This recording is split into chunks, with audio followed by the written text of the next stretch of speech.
apostle, follow us. I follow them. They said, we're going to take you to a corner, to an office, because we want to search you. So I said to the preacher, I said, you want to search me? He said, yes. I said, that's fine, but you won't like the outcome. He said, we don't care. I said, you won't like the outcome.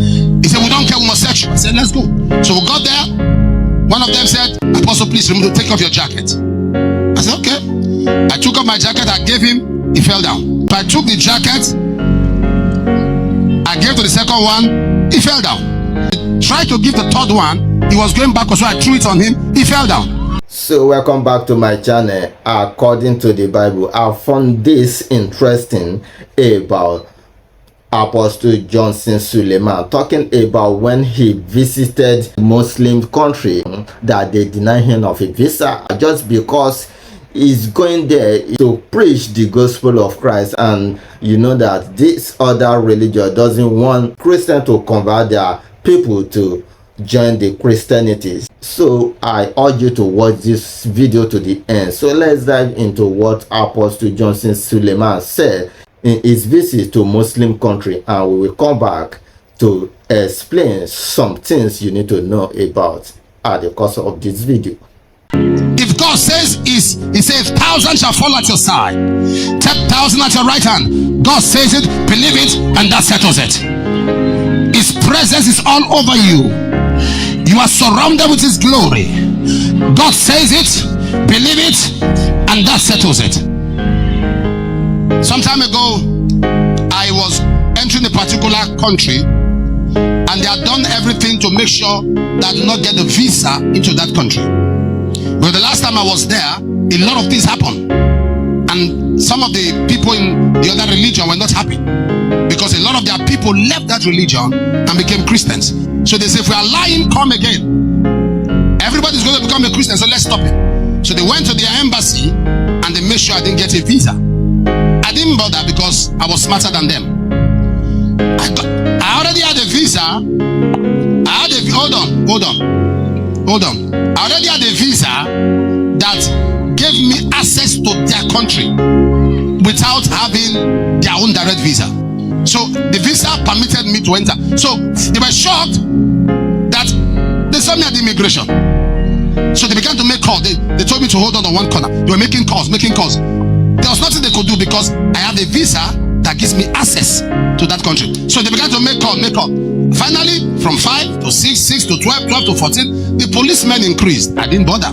I was looking at them. They said, apostle, follow us. I followed them. They said, we're going to take you to a corner, to an office, because we want to search you.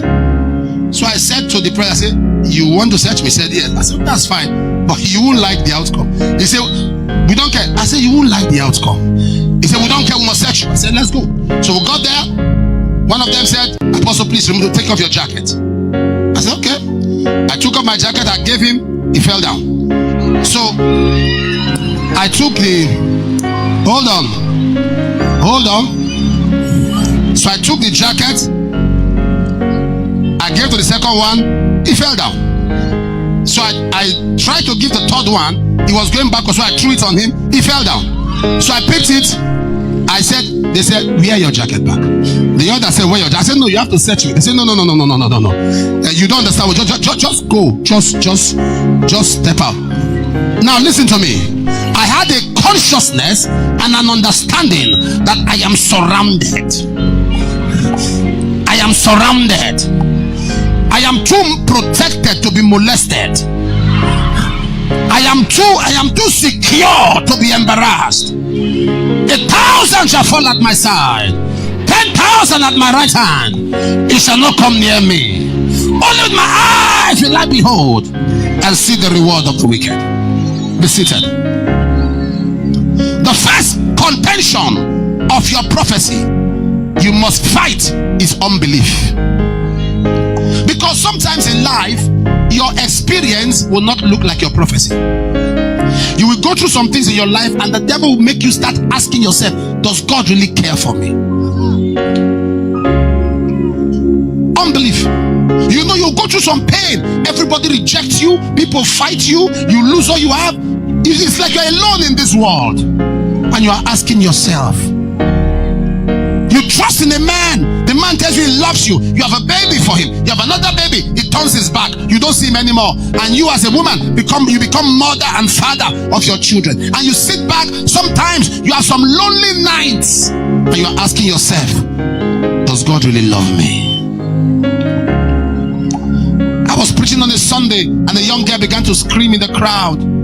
He said, Apostle. I said, what is it? He said, tell God to kill me. I said, kill you? What have you done? He said, tell God. He said, I can do everything. I can cook, I can bake, I can make hair, I can sew clothes, I can fix, I can do everything, but I still beg to feed. There are some people who have come to that point in their life where the enemy wants them to start disbelieving what God has said. Every effort, anything they try, trouble. Others try it and succeed. They try it, trouble. And they start saying, does God really love me? I was ministering in Europe one time, and the Lord called out a lady by name, and she was looking around. I was wondering why she was looking around. She was looking around, and she was crying. I was wondering.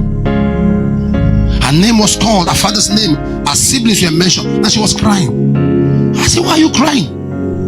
She said, so God knows me.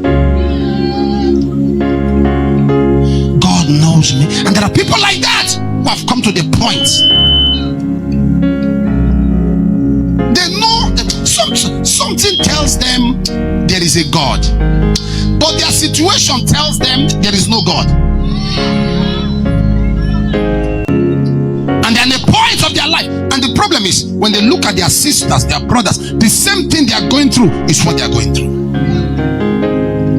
And Satan begins to make you think you are filled with so much unbelief. Unbelief. And you see, a man met Jesus. The man met Jesus. And the man had a son. The son was possessed. And when Jesus was coming, the boy was quiet. As soon as he looked in Mark chapter 9, from verse 22, 23, and 24, as soon as the demon saw Jesus, the spirit carried the boy, threw him on the floor. I mean, as soon as he saw Jesus. Before Jesus came, the spirit did not throw him on the floor. The boy was normal. As soon as he saw Jesus, the spirit carried him, threw him on the floor. And Jesus looked and commanded the spirit to get out. And the demon got out. Does that teach you something? What does that teach you? How a man saw a spirit. Jesus came, looked at the demon threw the boy on the ground, became violent. And Jesus says, okay, come out. The demon left. That should teach you one thing. When things are about to change, they suddenly get worse.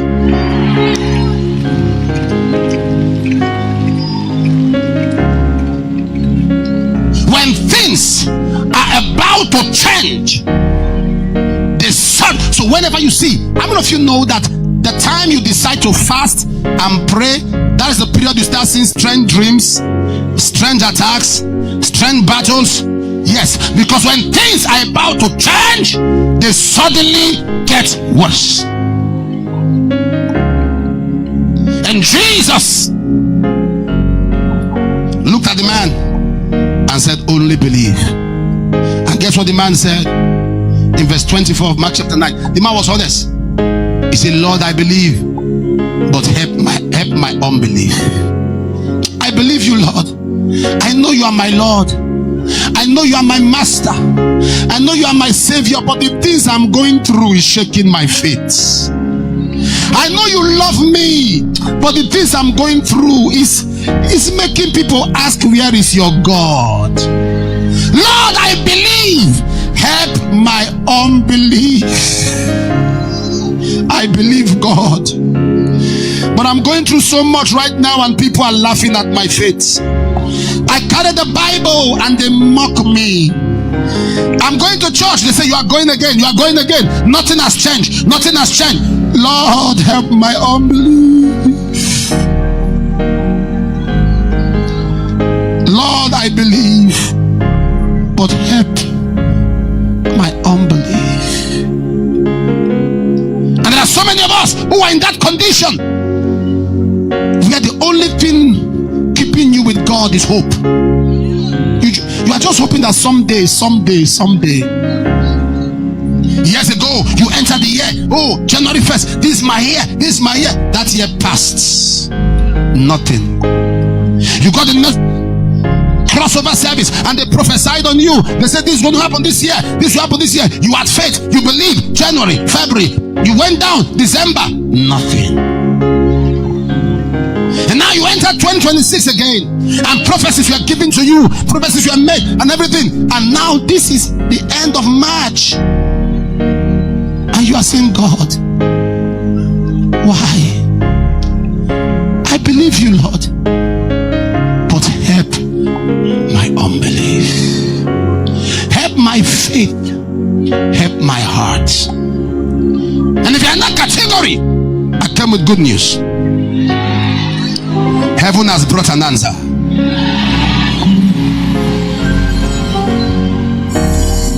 Unbelief. When Israel got a prophecy,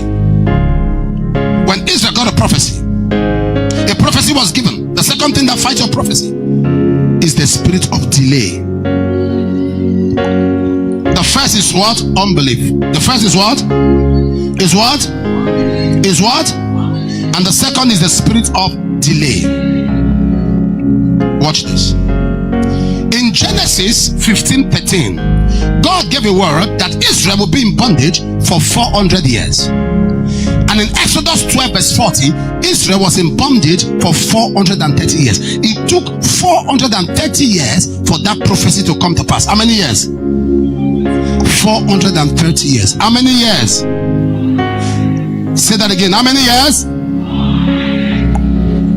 In Joshua chapter 6:26, Joshua gave a prophecy that whosoever rebuilds Jericho shall lay the foundation with his firstborn and shall complete the gate with his last son. In 1 Kings 16:34, a man called Hiel, a king, he rebuilt that Jericho. He laid the foundation with his firstborn and he completed the gate with his last born 70 years later. It took 70 years for that prophecy to come to pass. How many years? The first prophecy, how many years? Second, in 2 Kings chapter 4:16, Elisha prophesied to a woman. He said, by this time next year, you shall have a baby according to the time of life. 1 year later, that prophecy comes to pass. How long? First prophecy, second, third. In 2 Kings 7:1, Elisha looked and said, by this time tomorrow, a measure of fine flour shall be sold for a shekel. And by the next day, in 24 hours, that prophecy came to pass. How many hours? First prophecy, how long? Second, third, fourth. In Matthew 26, from verse 33, hold on. Jesus said to Peter, before the cock crow, you will deny me thrice. 6 hours later, that prophecy came to pass. How many hours? The first one was how many? Second, third, fourth, fifth. In Isaiah chapter 38, Isaiah says to Hezekiah, put your house in order, for you shall surely die. As he was walking out of the palace, 5 minutes later, I don't know if you are waiting for 430 years. I don't know if you are waiting for 70 years. I don't know if you are waiting for 1 year. I don't know if you are waiting for 24 hours. I don't know if you are waiting for 6 hours. But there is someone under the sound of my voice. In the next 5 minutes, everything about your life will change. About your family will change. Everything about your home will change. Your business will change. There is a change coming into your life. There's a turnaround coming to your life. Everything you have lost, get it back. Get it back. No more delay. No more resistance. No more hindrance. Nothing will stop you again. Nothing will hinder you again. Get back your testimony. The yoke of delay is broken. Everything God said about you, I see them coming to pass. Everything God said about your family, I see them coming to pass. I see them coming to pass. I see them coming to pass. Somebody shout fire. So welcome back once again to my channel, According to the Bible. I think you have heard it by yourself. You have heard it and you see that his visit to Muslim country is strictly to preach the gospel of God. According to the Bible, that we should go out to preach to all creature, to win souls. And this is the first assignment God gave every born true believer, that they should win souls. They should go out to preach his gospel to all creature. To win souls, it is a mandate of God and it is a commandment of God, and that's what Apostle Suleman doing. And reason why they resist him not to enter their country is because they don't want him to convert some Muslim people to Christian. So my fellow brethren, what you have to say about it, I want your candid opinion in the comment below. Don't forget to like, share, subscribe to our channel According to the Bible, and we will see you in another one. Thank you.